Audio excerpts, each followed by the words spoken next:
இயக்குனர் நந்தா பெரியசாமி இயக்கத்தில் சமுத்திரக்கனி நடிக்கும் திருமாணிக்கம் டிசம்பர் 27 முதல் உங்கள் அபிமான திரையரங்குகளில்.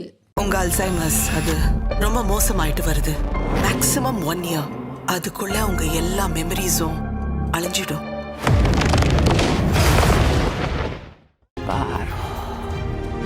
என்ன நடக்கிறது?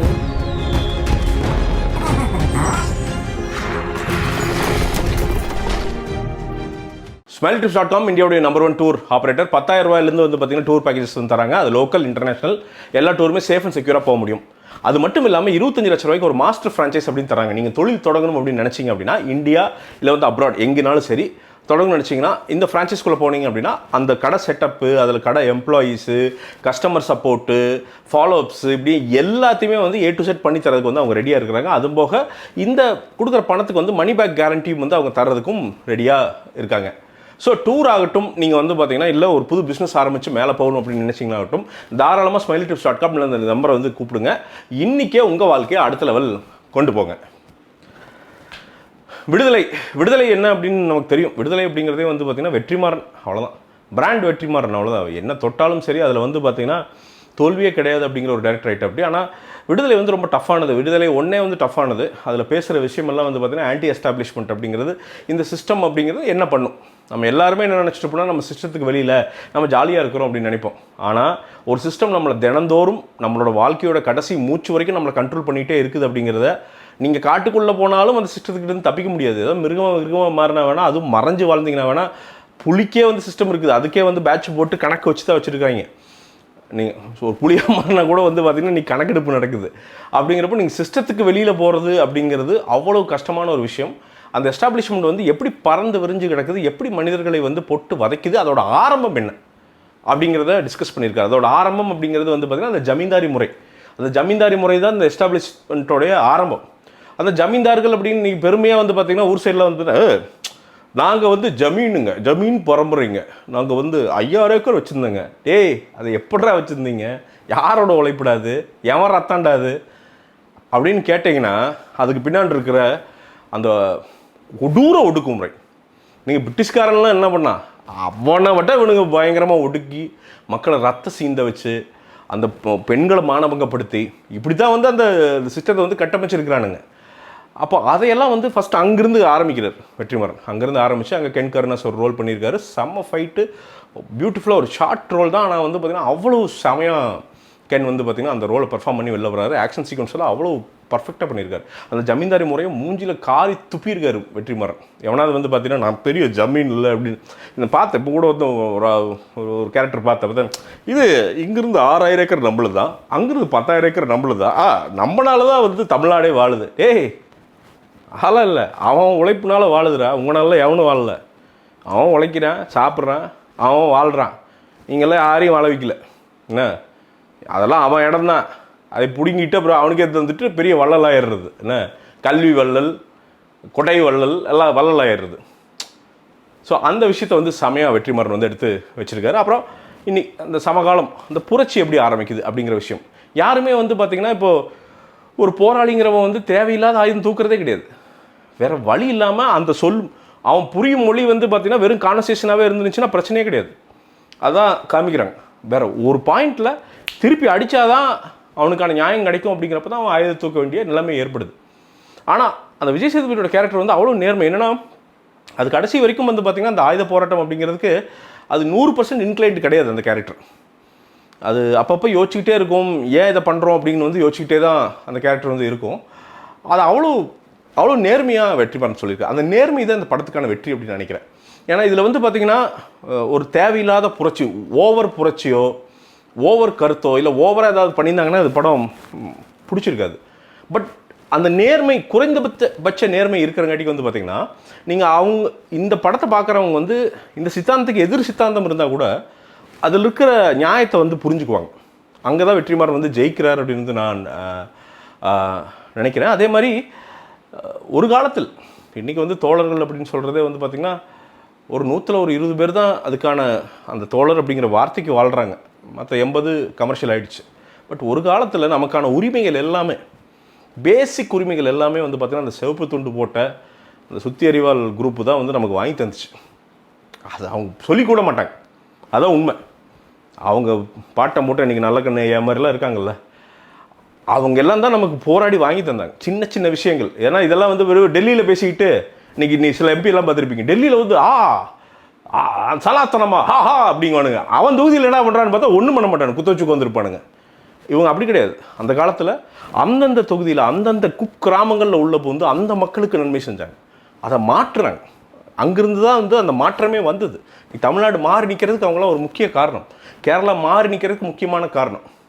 அதை அவ்வளோ பியூட்டிஃபுல்லாக நினைவு கூர்ந்து அதை வந்து அவங்க பெருமையை வந்து அப்படி எடுத்து வைக்கிறார், ஒரு போர்ட்ஃபோலியோ மாதிரி எடுத்து வைக்கிறாருன்னு சொல்லலாம்.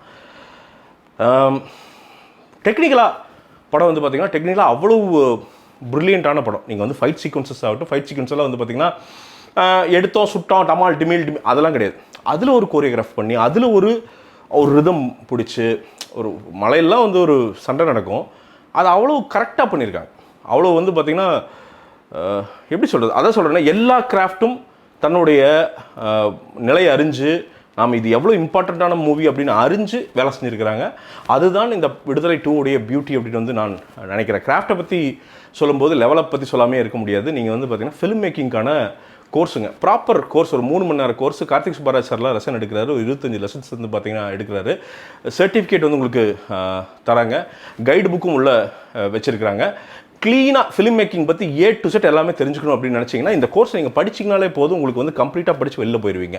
நீங்கள் வந்து இவங்க வந்து பார்த்திங்கன்னா இப்போ LCU லோகேஷ் கூட சேர்ந்துட்டு வந்து ஒரு short film LCU short film கூட பண்ணியிருக்காங்க. நிறைய ப்ரொடக்ஷன் இன்வால்வ் ஆகிறதுக்கு முன்பு பண்ணிகிட்டு இருக்காங்க. ரொம்ப குவாலிட்டியாக சினிமாவை அணுகி நல்லபடியாக கண்டென்ட் கொடுத்து முன்னேறணும் அப்படின்னு நினைக்கிற ஒரு இளைஞர் கூட்டம் தான் வந்து இந்த லெவலப்பு.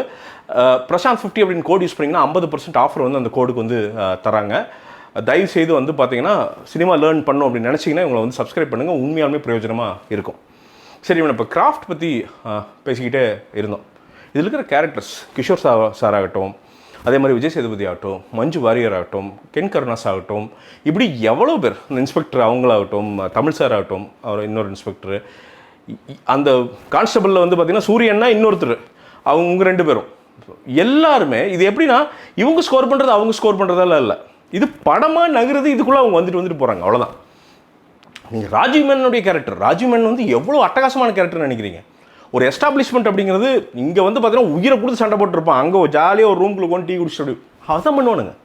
எல்லாம் ஏசி ரூமில் இருந்து எடுக்கிற முடிவுகள் தான் நீங்கள் இந்த களத்தில் வந்து பார்த்திங்கன்னா ரத்தமாக மாறுறது. அது அவ்வளோ, அது கௌதம் மேனனையும் ராஜீவ் மேனனையும் வச்சு அதுக்கு மேலே அழகாக சொல்லவே முடியாது. அது எந்த அளவுக்கு விஜய் சேதுபதியோட கேரக்டர் முக்கியமோ அந்தளவுக்கு அந்த எஸ்டாப்ளிஷ்மெண்ட் கேரக்டரும் வந்து ரொம்ப முக்கியமாக இருக்கும். நிறைய விஷயங்களை வந்து பூடகமாக எடுத்து முன்னாடி வச்சுருக்காருங்க. உங்கள் மனசாட்சிக்கு உங்ககிட்ட விடுறாரு, எப்படி இருக்குன்னு பாருங்க அப்படின்னு விடுறாரு. நமக்குள்ளே இருக்கிற அந்த சின்ன போராட்டக்காரராக இருக்கான்ல அவனை எழுப்பிட்டுறாரு. போராட்டக்காரனா நாளைக்கு நாம் போயிட்டு வந்து பார்த்தீங்கன்னா அப்படின்ட்டு வந்து பார்த்தீங்கன்னா எல்லாம் சண்டை போடுறக்கு போகிறதில்ல. இதில் சப்கான்ஷியஸாக நம்ம இந்த படத்துலேருந்து வெளில வரும்போது என்ன ஃபீல் ஆகுது அப்படின்னா, சண்டை போட்டாதாண்டா வாழ்க்கையில் ஜெயிக்க முடியும், நம்ம உரிமைகளுக்கு நம்ம வாழ்க்கையை வாழணும் அப்படின்னு நினச்சா நம்ம சண்டை போட்டாதாண்டா வாழ முடியும் அப்படிங்கிற ஒரு நல்ல ஃபீலிங்கை விட்டுறாரு. இதில் எங்கேயுமே வன்முறை இருக்குதோ தவிர அவர் வன்முறையை போதிக்கவே இல்லை. வெற்றிமாறன் எந்த இடத்துலையும் நீங்கள் வன்முறையை கையில் எடுங்க, புரட்சி பண்ணுங்க, அதெல்லாம் போதிக்கவே இல்லை. ஆனால் கேள்வி கேளுங்க, அவேராக இருங்க, இது என்ன பண்ணுதுன்னு தெரிஞ்சுக்குங்க அப்படிங்கிற விஷயத்தை சப்கான்ஷியஸாக நமக்கு கன்வே பண்ணிகிட்டே இருக்கார் வெற்றிமாறன். அதுதான் ஒரு சக்ஸஸ்ஃபுல் ஃபிலிம் மேக்கருக்கான விஷயம். இது ஈஸியாக வந்து பார்த்தீங்கன்னா ட்விஸ்ட் அடித்து ஒரு ஹீரோ ஆகி ஹீரோ துப்பாக்கி எடுத்து டம்மால் டிமில்னு 200 பேரை சொல்கிறதெல்லாம் ஈஸியாக பண்ணியிருக்கலாம் அந்த படத்தில், நாமளும் நம்பியிருப்போம். அதை பண்ணல. மனதிற்கு நியாயமாக இந்த ஒரு படத்தை எடுத்து டிஸ்கஷனுக்கு உங்களை விட்டார். அதுக்கப்புறம் இது வந்து ஒன்று சொல்லுவாங்க, இதே எஸ்டாப்ளிஷ்மெண்ட் என்ன சொல்ல அப்படின்னா, இது வந்து ஆண்களுக்கான படம், பெண்கள்லாம் பார்க்க முடியும், எல்லாரும் பார்க்கலாம், குழந்தைங்க மட்டும் பார்க்க வேண்டாம். ஏன்னா அடல்ட் சர்டிஃபிகேட் தயவுசெய்து கூப்பிட்டு போயிடாதீங்க, அது ரொம்ப மகாப்பாவும், கூப்பிட்டு போயிடாதீங்க. அதர்வைஸ் எல்லாருமே பார்க்கணும். ஆண்கள் எவ்வளோ பார்க்கணுமோ அதே அளவு பெண்களும் பார்க்கணும். இந்த சிஸ்டம் நம்மளை எப்படி மேனிப்புலேட் பண்ணிங்கிற விஷயத்தெல்லாம் சப்கான்ஷியஸாக வச்சிருக்காரு. அதெல்லாம் போய் பாருங்கள், என்னன்னு தெரிஞ்சுக்குங்க. அங்கே வச்சிருக்கிற எல்லா எக்ஸாம்பிளும் இன்றைக்கி சமகாலத்துக்கு பொருந்துனீங்க, அதை எடுத்து இது கூட ஈக்குவேட் பண்ணிங்கன்னா உங்களுக்கு எல்லாமே புரியும் என்னங்கிறது. அதை தான் வெற்றிமாறன் வந்து உங்களை கிராக் பண்ண சொல்கிறாரு. ஸோ தயவுசெய்து அதை பண்ணுங்கள், எல்லாருமே பாருங்கள். இந்த மாதிரி நெஞ்சுக்கு நேர்மையாக எடுக்கிற படங்கள்லாம் வந்து பார்த்திங்கன்னா அது எந்த சித்தாந்தமாக இருக்காது போய் பாருங்கள், நியாயமாக எடுத்திருக்காங்க. எனக்கு அதான் தெரிஞ்சு. சரி, இந்த படத்தில் என்னடா நெகட்டிவ் அப்படின்னு கேட்டிங்கன்னா எனக்கு அப்படி சொல்ல வரலைங்க. பாசிட்டிவ் நெகட்டிவ் சொல்லுவேன், இதில் வந்து எனக்கு உண்மையாலுமே நெகட்டிவ் எதுவும் சொல்ல வரல. ரொம்ப நேர்மையாக ஒரு படம் எடுத்திருக்காங்க. அவ்வளோதான். மேபி லென்த்து அங்கங்கே வந்து பார்த்தீங்கன்னா கொஞ்சம் ஸ்லோ டவுன் ஆகுது. ஆனால் அங்கேயுமே மீனிங் இருக்குங்க, வேலை இருக்குங்க, அங்கே கான்வர்சேஷன்ஸ் இருக்குது, நிறைய முக்கியமான விஷயங்கள்லாம் நடக்குது. அப்படிங்கிறப்போ எனக்கு ஒரு எக்ஸ்பீரியன்ஸாக ரொம்ப டீப் டவுன் ரொம்ப சாட்டிஸ்ஃபைங்கான ஒரு எக்ஸ்பீரியன்ஸ் தான் வந்து இந்த விடுதலை பாகம் 2. உங்களுக்கும் அப்படி இருக்கும் அப்படின்னு நினைக்கிறேன். நீங்கள் முடிகிறப்போ ஒரு மாதிரி கனத்தெழுத்தோட உட்காந்து ஒரு 5 நிமிஷம் யோசிச்சு வெளியே வருவீங்க படத்துலேருந்து. அதுதான் இந்த படத்துடைய வெற்றி அப்படின்னு வந்து நான் ரொம்ப ஆழமாக நம்புகிறேன். இது பல அதிர்வலைகளை பல மாற்றங்களை இந்த படம் கொண்டு வந்துச்சுன்னா பெரிய அதிசயம் இல்லை, ரொம்ப ஈஸியாக நடக்கும் அப்படின்னு வந்து நான் நம்புகிறேன். இந்த படத்திற்கு என்னுடைய மார்க் அப்படிங்கிறது வந்து கண்டிப்பாக 100க்கு 90 மார்க்கள் வந்து தருவேன். அதுக்கு எல்லா தகுதியும் உள்ள படம் தான் இந்த விடுதலை பாகம் 2. அதே மாதிரி நான் ஒரு சின்ன பிராண்ட் நடத்துகிறேங்க, ரோட் சவுத் அப்படின்ட்டு. ஹூடிஸ் எல்லாம் லான்ச் பண்ணியிருக்கோம். எல்லா வெதருக்கும் நீங்கள் எப்படி வேணால் வெயில் மழை எல்லாத்துக்கும் போட்டுக்கலாம். இப்போ தான் ரெடி ஆச்சு, அதனால தான் இப்போ இங்கே விடுறேன். இதை கிளிக் பண்ணிங்கன்னா வந்து நீங்கள் அந்த ஹூடிஸ் எல்லாம் வாங்கலாம். வாங்கி பாருங்கள், ரொம்ப தரமானதாக பண்ணுறோம், நியாயமானதாக பண்ணுறோம், நியாயமான விலைக்கும் கொடுக்குறோம். முடிஞ்சால் சப்போர்ட் பண்ணுங்கள், பெரிய ஹெல்ப்பாக இருக்கும். 8 கலர் உங்களுக்கு வந்து ஒரு 3000 ரூபாய்க்கு என்ன ஹூடி கிடைக்குமோ அதை வந்து 699 ரூபாய்க்கு தர்றோம். வாங்கி சப்போர்ட் பண்ணுங்கள். மீண்டும் ஒரு விமர்சனம், முன்னோட்டம் இல்லாட்டி வீடியோவுடன் உங்களை சந்திக்கிறேன். அதுவரை நன்றி, வணக்கம்.